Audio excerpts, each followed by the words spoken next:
جی السلام علیکم ورحمۃ اللہ وبرکاتہ.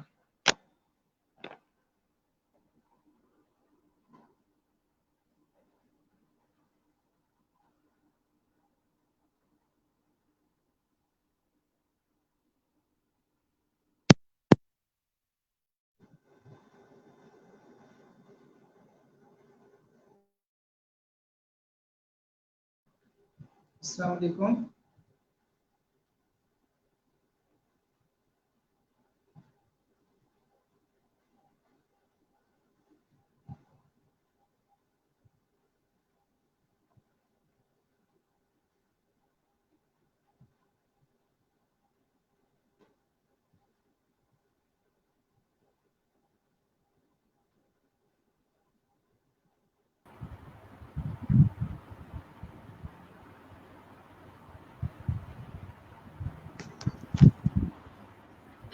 السلام علیکم ورحمۃ اللہ. جی وعلیکم السلام ورحمۃ اللہ وبرکاتہ. جی ابو بکر بھائی آپ کیسے ہیں؟ خیریت سے ہیں؟ جی میری آواز آ رہی ہے؟ جی بالکل آواز آپ کی کلیئر ہے الحمدللہ. السلام علیکم. وعلیکم السلام. السلام علیکم. وعلیکم السلام.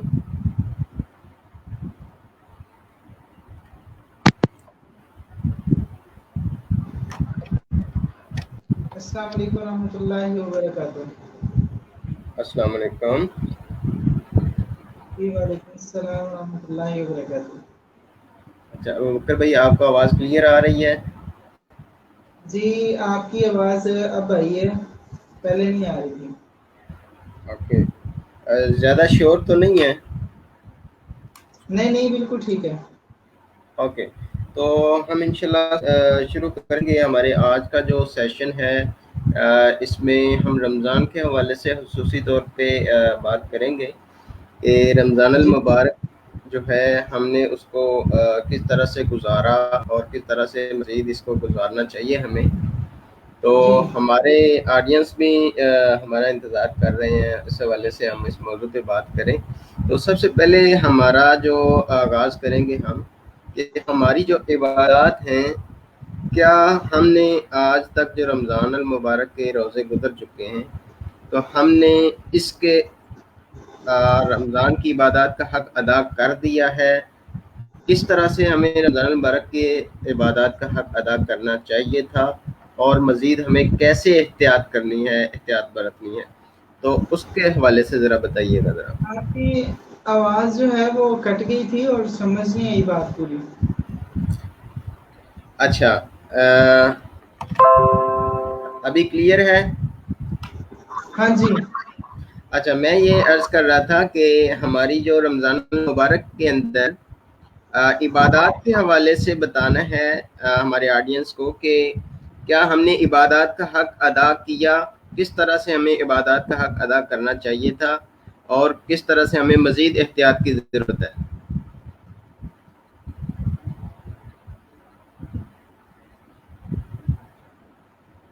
جی بالکل. در حقیقت رمضان جو ہے وہ ایک مسلمانوں کے لیے موسم بہار ہوتا ہے نیکیوں کے لیے. اور جی جی نبی اکرم صلی اللہ علیہ وسلم کے بارے میں آتا ہے کہ اللہ کے رسول صلی اللہ علیہ وسلم بہت زیادہ اس رمضان کے لیے کوششیں اور کاوشیں کرتے اور اپنی جو ہے کمر کو کس لیتے. اور صحابہ کرام تو اپنے بچوں کو بھی جگایا کرتے تھے تاکہ جو ہے وہ بہترین انداز میں اس کی جو ہے تیاری ہو سکے اور رمضان میں جو ہے تو رمضان کی بہترین انداز میں تیاری ہو سکے اور رمضان کے جو مواقع ہیں عبادت کے ان کو گین کیا جا سکے. تو در حقیقت ہمیں بھی ایسا ہی کرنا چاہیے تھا، اسلاف کے نقش قدم پر چل کے نبی کرم صلی اللہ علیہ وسلم کے طریقے پر، اللہ کے رسول صلی اللہ علیہ وسلم کے صحابہ کے نقش قدم پر چلتے ہوئے سیم اسی طرح زیادہ سے زیادہ عبادات کرتے. تو اب چونکہ نصف رمضان گزر چکا ہے، جیسے ہر بندے کو اپنا پتہ ہے کہ اس نے آیا رمضان کا حق ادا کیا یا نہ کیا. تو اب ہمیں کیا کرنا چاہیے، اس حوالے سے ہم نے جو ہے وہ ساتھیوں کے لیے کچھ پوائنٹس جو ہیں وہ نوٹ کیے ہیں. انشاءاللہ ہم اس کو جو ہے وہ آپ کے سامنے فردن گزار آپ کی کریں گے انشاءاللہ. جی انشاءاللہ.